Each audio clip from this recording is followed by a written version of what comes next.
Hello everyone! I'm AYANA, a Vtuber. Today we'll explain how to create keyframe animation. Let's begin. Let's start. To set the keyframe animation, create the keyframe on each property of the layer that you placed in the timeline panel. You can also change the value of each keyframe's properties to create animation. Drag and drop footage imported into the project panel into the timeline panel in preparation for the materials. It appears as a layer on the timeline panel. Click the triangle mark of the layer placed in the timeline panel to expand and view transform, and then click the triangle mark of the transform to view transform properties. Drag the playhead on the timeline panel to determine the starting point of the animation and move it to the position where you want it to start. This time, we will set the animation to move the object, so click the stopwatch button on the left side of the position property to turn it on. Click the stopwatch button to view the keyframe navigator.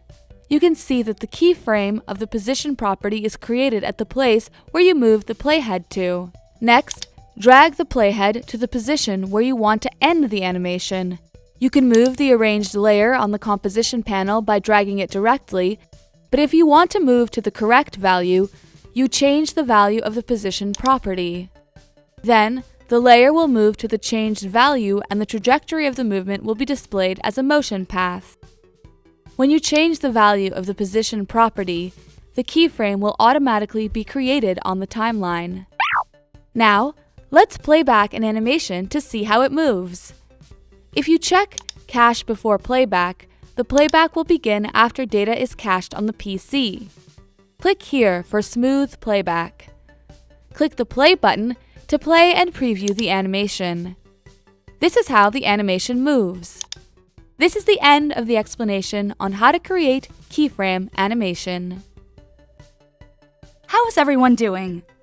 Did you understand today's lecture? If you found today's lecture useful, please subscribe. If you have any requests, please let us know in the comments below. See you again for the next lecture. See you soon. Bye-bye.